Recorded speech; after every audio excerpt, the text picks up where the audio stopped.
So we are live. Hi, everyone. Thank you for tuning in to episode 3 of Candid Conversations. If you've been tuning in, this is an opportunity for the City Block team to tell the stories and share, kind of peek behind the curtain for some of our clients. It's really an opportunity for us to kind of pause, ask the questions, and let them share their story and share what they're doing for St. Louis. So today we are joined with the amazing Gina Martin from Girls in the Know. And before we jump into an introduction from Gina, I just want to remind you I'm Lindsay Van Quatham, the founder of City Block. And then I'm going to have my team introduce themselves. Hi, I'm Amanda, and I'm the Director of Content Strategy for City Block. Hi, I'm Alexi, and I'm the Media and Marketing Associate. Awesome. Thank you, team. And Gina, will you go ahead and introduce yourself to all those that are watching? Yeah. Hi, everyone. I'm Gina Martin. I'm the Executive Director at Girls in the Know. And I am a St. Louis native. I have been working for Girls in the Know since 2012. So I've been the Executive Director for a little over 8 years now. Before that, my career was in marketing and sales. Actually, right before that, my career was in raising kids. Before that, it was in sales and marketing. Awesome. A little bit about Girls in the Know. We are a nonprofit founded here in St. Louis by a local St. Louis native, Lori Lander. And Girls in the Know was really founded on the premise of a need for young girls to have important information, topics that aren't covered in school, topics that are sometimes awkward and uncomfortable to talk about, things like self-esteem, body image, safety, online safety, and puberty. And so Girls in the Know was really founded with the premise that licensed professional women would lead conversations with young girls kind of just prior to being teenagers on these topics so that they could get comfortable in talking about things that I don't know about all of you, but when I was a preteen girl, these things weren't discussed in the home. And so my resources were friends, not so much the internet because that wasn't around much, but yeah, just kind of unreliable sources for information. So Girls in the Know puts on a 4-part empowerment workshop series led by licensed professional women, and we work with girls and their trusted adults. That's really, really great. It sounds like something that requires a lot of like trust and human one-on-one interaction. And during these times, that seems like a really difficult thing to do with COVID and all. How have you pivoted? Oh, wow. So yeah, since March, prior to March, we were in the schools, in the classroom, in community centers and libraries, and in person. And since March, we went to a virtual format. So we took everything on a platform like Zoom. Wow. And we actually had, I personally feel like everything sort of went from open to close. It felt like overnight. And we were in the middle of a workshop series with a group of girls at Compton Drew in the St. Louis Public School District. And overnight, we weren't able to go back in the school. So we flipped to a virtual Zoom format. And it was really successful. And the girls received it really well. Our speaker did really well. And so we just dove right into a virtual platform and haven't stopped. That's so awesome. So what has been you've said, you've been with the organization for like over 8 years, or the director of it. So how do you, over all those years, how do you choose like a favorite memory or a favorite way that you've pivoted maybe in COVID, like a new memory that you've made with the changes you've made with COVID? Yeah, I was trying to kind of go back and think about all those favorite memories. And one of my favorite personal memories was actually before I was even working for the organization. I was a participant. So I went through this program 10 years ago I Oh, think the year it was founded in 2009 with my oldest daughter, and then I went through again in 2011 with my second daughter. And I'll never forget driving to the program at my local neighborhood school, and it was a puberty session. And I was, no matter what, I had convinced myself that I wanted to be the very first person in my daughter's life to explain to her how babies were made. And I knew that was a topic that night. So we were literally like on a 2-minute drive to the school. And I'm like, so there's something I need to tell you. I mean, I did it so bad, so wrong. I totally traumatized her because as we're pulling in the parking lot, she's like, what? Like, you and Dad did that? I'm like, this did not go like I thought. But I guess I achieved my goal because I needed to be the first one to tell her this. And yeah, so it was quite funny. And we laugh about it still today that went down. And then she got the correct, accurate definition and explanation at the program. So that was a favorite funny memory. And then a really kind of pivotal moment for Girls in the Know was back in, let me think, it was around 2016. I got a phone call from she was a volunteer at the time. And we had known each other for a few years. But when she called me, she said, I don't even know how to tell you this. She said, but basically, our family has made a decision, and my grandmother passed away, and she wanted to have a really big impact in the world and do something that empowers young girls. And so our family has been gifted funds that we want to distribute in the community, and Girls in the Know is one of those organizations that we want to help. And I'll never forget that moment. It's a moment as an executive director you dream about.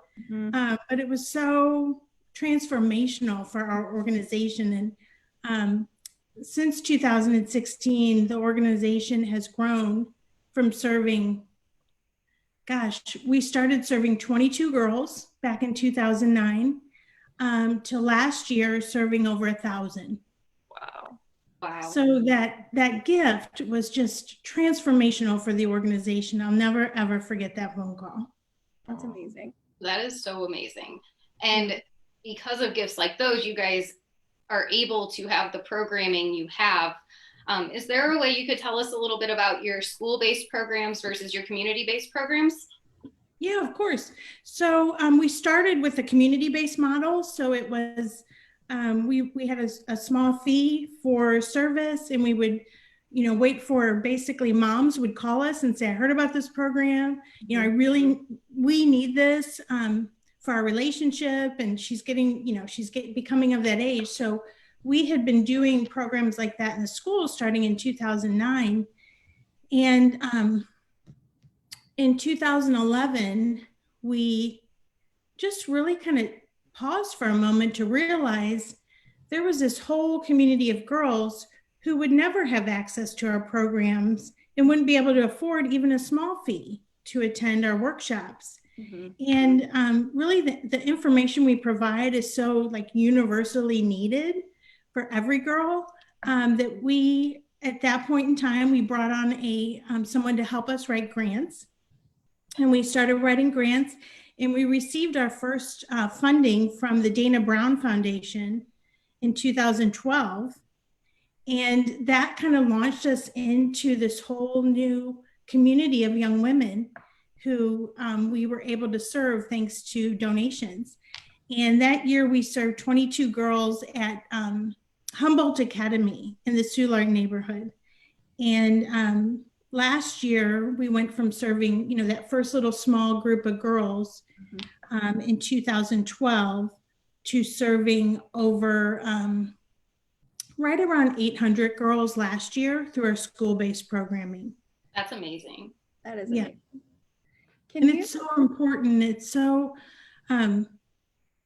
what we've come to learn is that every girl needs access to this information, but there are many girls who don't have a trusted adult or someone who's a constant in their life, sitting down and having these conversations, or maybe themselves don't have access to this knowledge and information. So it really feels very, very important to be able to serve an underserved population. Definitely. I used to be a teacher, and I wish I had your services in my school so much. Every time we're like working on something for Girls in the Know, I think, oh wow, this would have been cool to do with my kids. And it's really great what you guys do. Mm-hmm. Thank you. Yeah, we hear that a lot. That's sort of like the one sort of comment we get all the time is, I wish I would have had that, or I wish we would have had that when our kids were that age. And it's so true. I think one thing that really makes Girls in the Know different is the fact that, or I guess two things. It's the fact that the lessons are taught by experts, and also the lessons are done with a trusted adult, whether it's a school partner or a trusted adult in the girl's life. Because I remember I coached Girls on the Run, and I am not an expert on many of those topics. And also the girls would go through the program by themselves, in a group of other girls. So I think those are two things that really make Girls in the Know different. Have those been constants since Girls in the Know started? Did you always, were the programs always created for girls and a trusted adult? And were they always taught by experts? Yeah, so our founder, Lori, is just a brilliant, like, visionary woman. But honestly, the design of the program really came from her heart, from the heart of a mom who wanted something for her girls to have. And so, so she created this with that exact model in mind. She wanted licensed professional women to lead every session and each of those topic areas. So she wanted to be super credible, accurate, medically accurate, fact-based, but also warm, and personal. And then she also, it was very important to her personally at the time to begin these conversations with her daughters.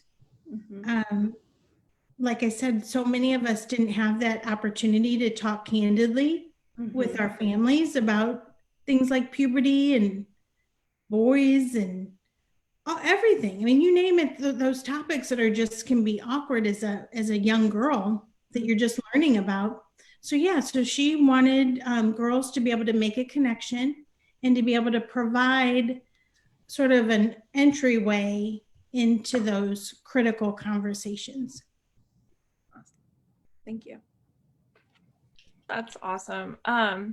So I've been fortunate enough I have a great relationship with my mom, but like I was talking to other people about this program, and they had said stuff like what Amanda had said, I wish I would have had it in school and different things like that. So moving forward, with a lot of people now piqued on interest about your guys' program, despite COVID, if it's here, if it's not, what are your guys' plans next moving forward for 2021, or any exciting things that you guys have coming up? Yeah, so we love working with Lindsay and all of you at City Block, because you're helping us tell our story, and get out into the community, like what's next for Girls in the Know, because we made that first pivot back in March, and we've been working really, really hard to continue to deliver the programming, but we're really kind of making another pivot as we look to 2021, and we're sort of reimagining what Girls in the Know is going to look like in the new year. And plus, we think it's a really good reason to kind of have a fresh start on a new year that we're very hopeful about. It's going to be better than overall than 2020. But we are we're taking our virtual programming, which has been delivered live, and we're going to a recorded format. So we're offering the program as modules, and so families can watch us at home at their convenient time, whatever works for them, at their pace. And so we're rolling that out in January, and we're really, really excited about that, because not only does it give, we feel like it's going to give more families access, it's also for the first time going to give Girls in the Know the opportunity to just go way beyond St. Louis. And we're actually going to be piloting the program in about 5 major cities here in the next month. So we're just thrilled about that. The other big growth for us next year is going to be within our ambassador program, which is a program for young girls who go through our program, but who want to stay involved, kind of like a club. But it's more than that, because our girls who stay on and stay with us as ambassadors sort of become the face of Girls in the Know. They, for us, help tell our stories. They talk to people interested in supporting the organization, donors. They have meetings with donors. So they have that component, but we're also doing things with them like educating them, providing them with mentors. We have a Boss series that exposes girls to new careers. The girls will also have an opportunity to do some community service.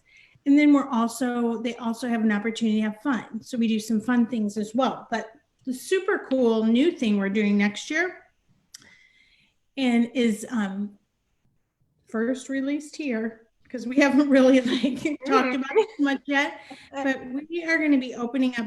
Formerly, the program was offered exclusively to our school-based girls. So an underserved community of girls had the opportunity to be involved as ambassadors. We are going to be expanding the offering to all girls.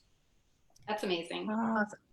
I love And that. so what we have the opportunity to do at Girls in the Know that's really unique to us is to bring together a population of young girls who come from every single different background. And as we've kind of really paused and talked about how we incorporate equity and inclusion in our work, we are really excited because we think we can bring some really important topics and conversations to this group of young ladies and just start there. We'll start with this core group of girls and we will help them connect in ways that they have in common, and learn from each other. So we're excited about that. That's great. amazing. That's awesome. So one reason that we wanted to do Candid Conversations and really highlight our clients' work is because we are insiders in the behind the scenes. We know the great work that goes in and day out, and we think the rest of the world should know too. But one thing that your team has been working on is this kind of recap of March to now, talking about how you've been able to pivot and all of your successes. And I think the last few months have been hard for most, and you all have successfully listened to your community and you've pivoted. Can you talk to us just a little bit about how you reacted and also what you've seen over the last few months? Yeah, so, the pivot was both terrifying and super exciting because I know myself personally as a leader, I've never been in a situation like this. It's so unique and it was so unexpected and so fast. And I think I personally felt, and like I shared, this work and the mission of Girls in the Know is I'm so personally invested in through my relationship with my own daughters that I couldn't imagine the idea that we wouldn't make it through this hard time.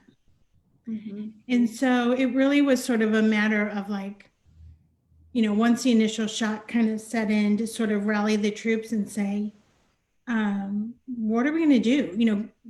I work with some amazing women, an amazing, incredible board of directors, and everyone sort of gathered around to say, as the team, we built what we thought would be kind of the structure for our plan and how we'd move forward.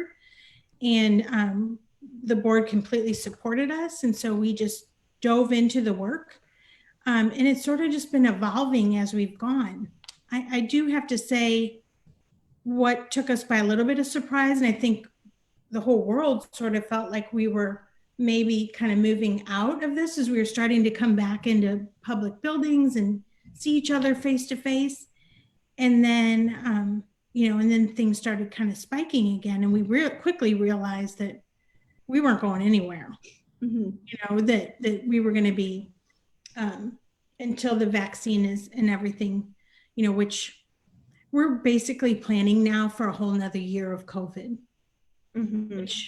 which has meant, which is, as far as the pivot goes, for us, it's meant that we've had to kind of think long term and make some pivots that we think will really serve us and allow us to serve our girls long term virtually. So we've put some more plans into place to continue to deliver virtually. But I have to say, along the way, what we've realized is that there have been a lot of really pleasant surprises and good things that have come out of going virtual that we never expected. That's Yeah. awesome. We, before, when we would bring our programs into schools, in our school-based programs in underserved communities, we would be there during the day, and we were there to make sure that every single girl received this program, because we knew if we came back in the evening, there would be, barriers for people to physically get back to a school location. So, we've always kind of approached it like we will serve every girl during the school day, and we will bring in the people at school to be their trusted adults and represent and serve in that role. But what we've realized since the pivot is that when we can serve a girl digitally or virtually online, all of a sudden now her trusted adult can show up with her. So we love that. We just have found so much joy in seeing parents, aunts, grandparents, dads show up on the screen alongside their preteen girl. And it's just been so cool. Awesome. Do you remember Richard? The video of Richard? Oh, yes.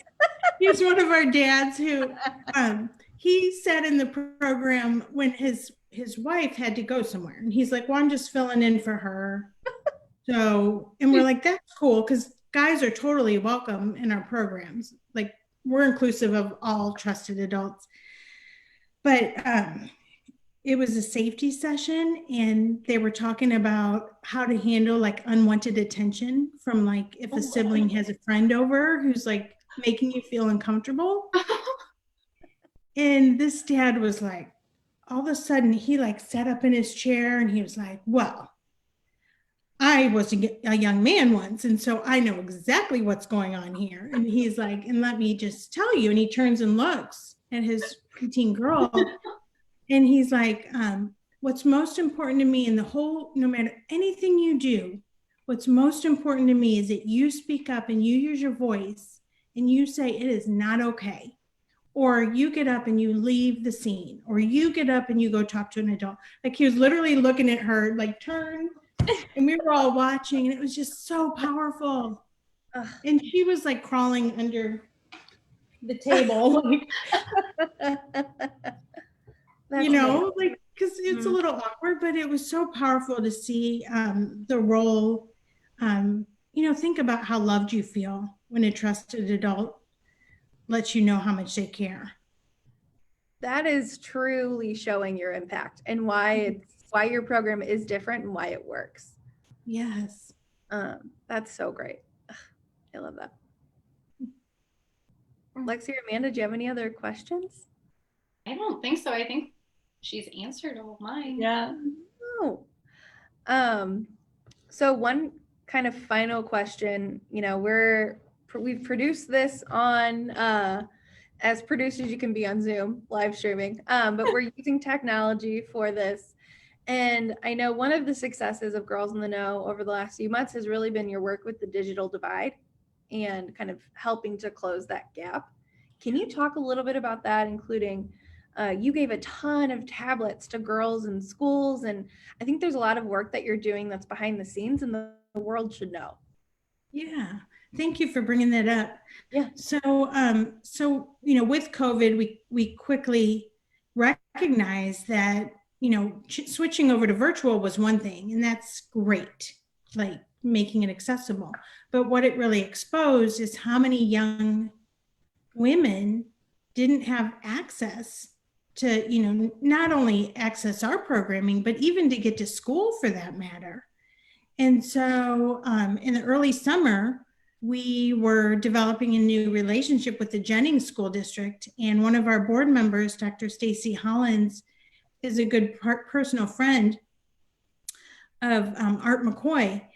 And we got on a call. We were kind of planning out the program and how we were going to serve the girls through summer school. And we knew that we had a funding partner who wanted to help with that digital access.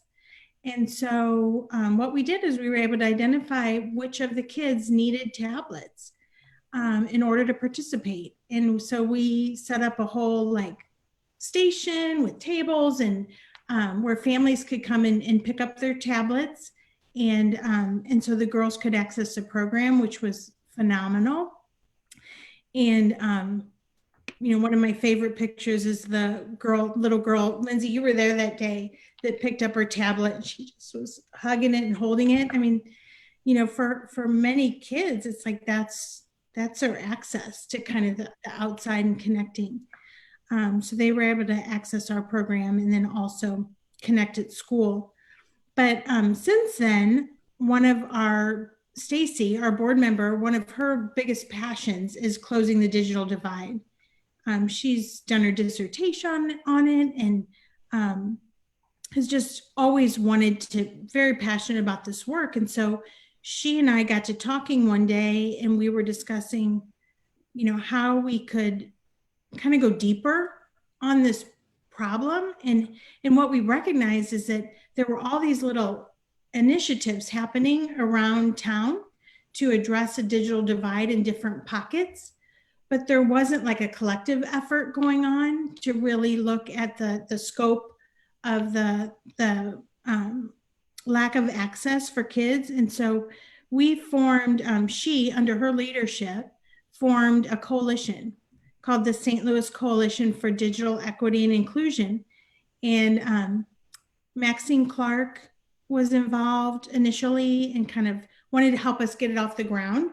So we made a list of everybody we could think of who's done a little bit of work in different pockets in this area and pulled everybody together and started this coalition, which is now, I think we're in our fourth or fifth month, and we meet every single month and we're working on kind of both long-term, systemic solutions alongside immediate short-term issues that need to be addressed, and so that kids, for example, like at Jennings, so we can get kids access that needed immediately. So that has been really, really, really rewarding, and it's so important because, we're one agency, but there's so much work that needs to be done to help kids.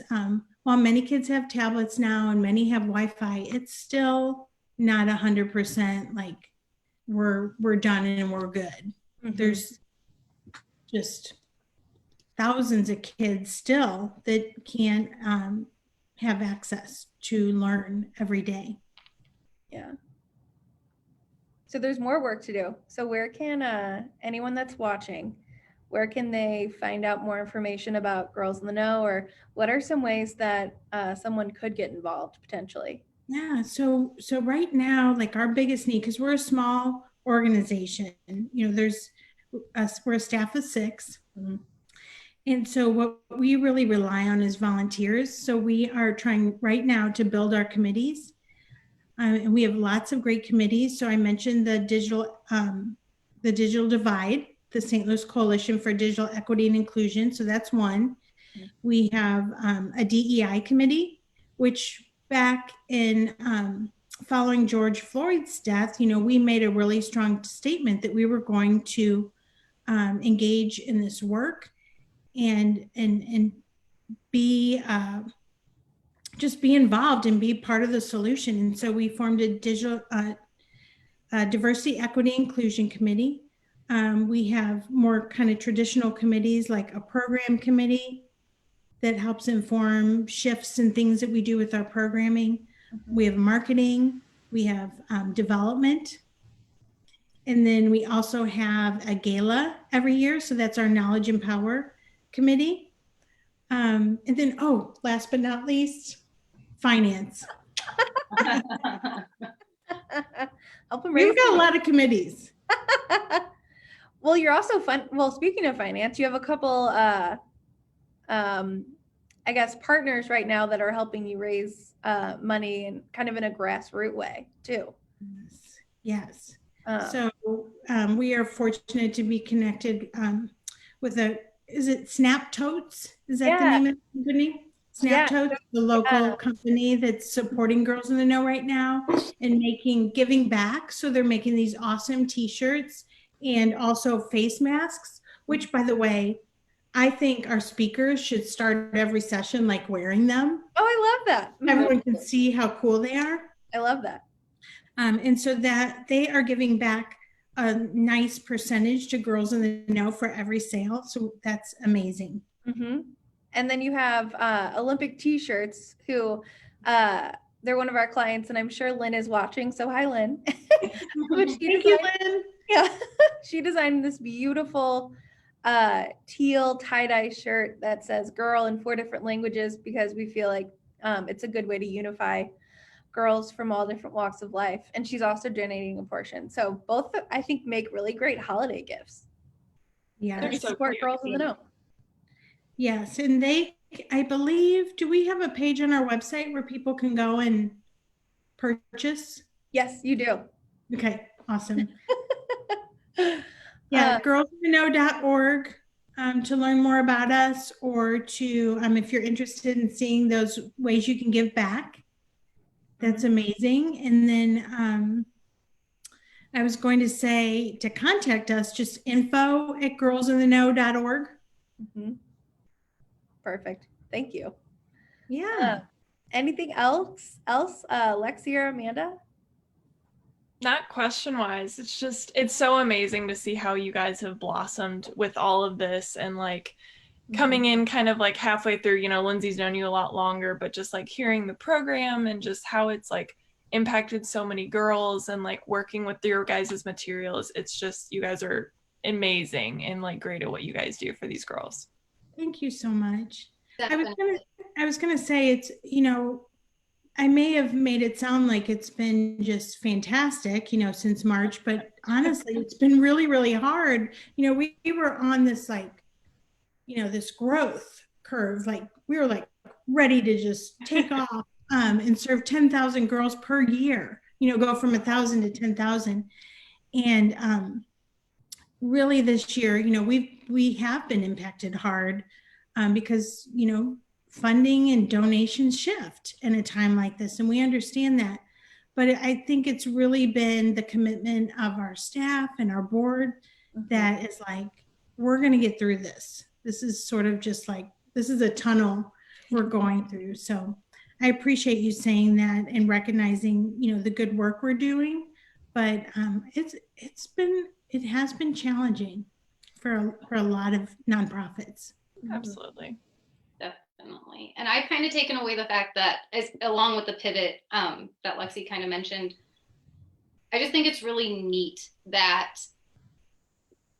an unexpected, like horrible pandemic, while it made things really difficult, it's allowed you to make your program virtual and you can reach a lot more people like outside of St. Louis even. And I think that's something really, really great that could come out as something pretty terrible. Yeah, it has been such a silver lining for us. It's been amazing. Gina, thank you for spending your time with us today. Yeah, thank you for having me. Thank you. And thank you to everyone that was watching and tuning in. We'll comment with the website for Girls in the Know so you can go and learn more. And again, we started doing candid conversations because we think our clients are all doing a really important work and we want you all to be able to peek behind the curtain with us. So Gina, thank you. Amanda, Lexi, thank you. Yeah, thank you so much. Okay, and we hope everyone has a great rest of your day. Thank you. Bye. Bye. Thank you.